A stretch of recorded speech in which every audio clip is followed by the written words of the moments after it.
Every man is a load-bearing wall in somebody's life. Almost no man has one under his own. We build our lives to be leaned on. The job leans on us. The wife leans on us. The children, the aging parents, the younger man at church who is watching how we carry ourselves. All of it rests in some way on our shoulders. And most of us accepted that arrangement without ever asking the second question. Who carries the carrier? Where does the weight go when the man who holds everything needs, for 1 hour, to not be the strong one in the room? The truth is, most men past 30 could not name the friend who actually knows them, not the colleague they respect, not the group chat that trades highlights and memes, not the neighbor they wave at, a man they could call at 11 at night without an apology prepared, a man who knows what they are afraid of because they told him. And no one tells you that this absence is not a personality trait. It is not introversion, and it is not maturity, and it is not the natural cost of a full life. It is a construction failure. Friendship for a grown man is not something that happens to him. It is something he builds, or doesn't. Today I want to talk about why we stopped building it, and what it costs, and how a man starts again. I had 8 close friends growing up. 8 men who at some point in my life had been close enough that I wanted them standing beside me on the most important day I had lived to that point. Men I had prayed with, traveled with, sat up late with. By age 20, I was in regular contact with 2 of them, and one of those 2 was family, which means the number I had actually kept, the number I had chosen and maintained, was 1. I didn't notice it happening. That is the part I want to be honest about. There was no falling out, no offense, no moment where a friendship ended. There were just decisions. The move for the job, the second child, the season where the business needed everything I had, the Saturday mornings that got absorbed into the family calendar. Every single decision was reasonable. I could defend each one to you right now. But the sum of those reasonable decisions was a life in which I was surrounded, genuinely surrounded, by a wife I love, and children I would die for, and colleagues who respect me. The moment it became undeniable was an ordinary Tuesday about 2 years ago.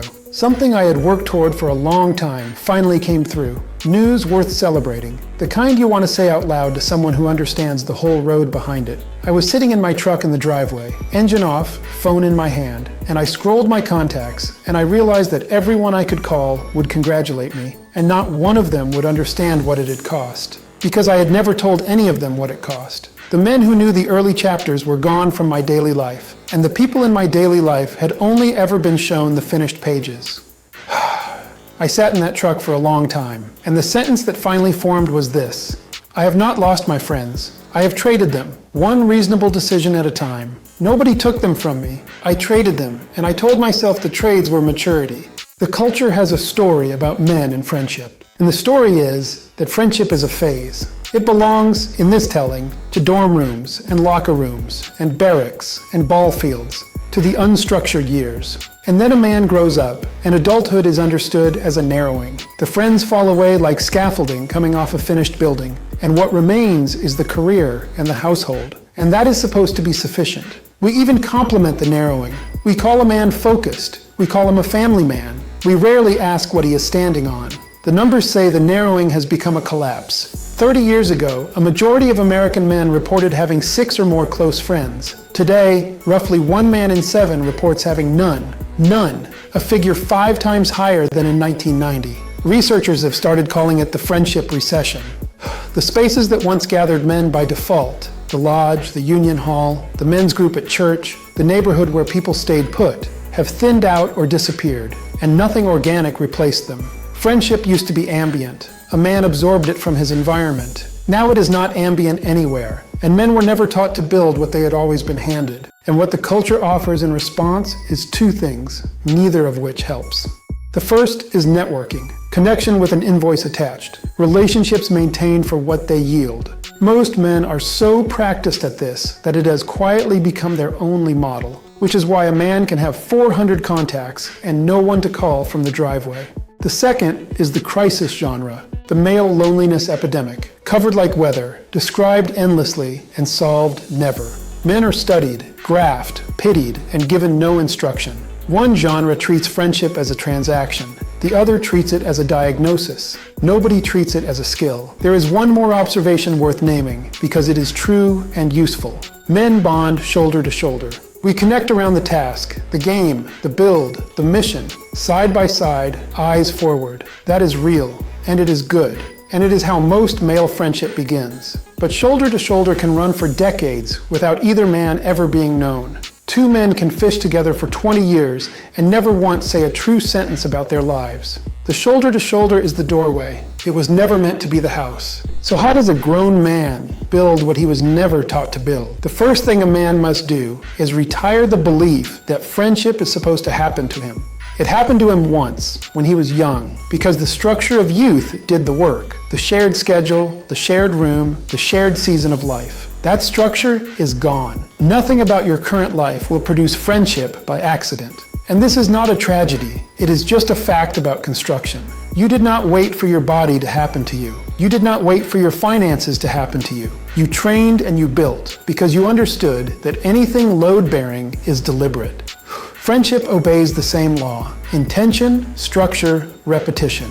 It begins smaller than most men think. Not a men's group, not a circle, not a community. One man. Look at your life and find the man in whose presence you have come closest to telling the truth. The one where the conversation once drifted, even briefly, below the surface, and it didn't frighten either of you. That man is the foundation stone. Most men, asked to think of him, can. He is usually already there, half-traded, waiting in the contacts. Then comes structure, and structure means the standing appointment. Not the intention to get together, which dies in every man's calendar, but the recurring, protected, boring commitment. The first Saturday breakfast, the Tuesday walk, the monthly call on the commute. Consistency will always beat intensity. A plain breakfast that actually happens 12 times a year will build more between two men than one profound conversation that happens once and is never repeated. Depth is not produced by effort in the moment. It is produced by accumulated ordinary time, the same way a marriage is, the same way a child's trust is. The appointment is the scaffolding.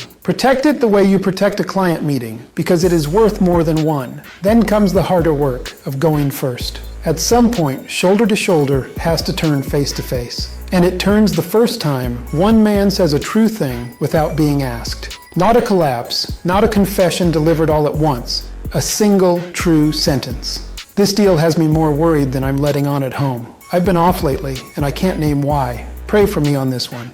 I mean it. The first true sentence is the door, and here is what a decade of watching men has taught me. It will almost certainly have to be you. Both men are waiting for permission. The one who goes first is not the weaker man. He is the braver one, and the other man almost always steps through the door behind him with relief. And finally, there is the work of naming it. Men formalize everything that matters to them: the mortgage, the vows, the business partnership, the will, and leave friendship implicit, which is precisely why it evaporates. What is unnamed is optional, and what is optional loses to the calendar every time. At some point, one man says to the other some version of, "I don't intend to lose this. Whatever the next 20 years do to our schedules, I'm keeping you." It will feel strange to say for about 10 seconds. Then it will feel like something has been set in concrete that was previously resting on sand. The old word for this is covenant, a bond that holds not because it is convenient, but because it was declared. Scripture does not treat friendship as a soft subject. It treats it as architecture.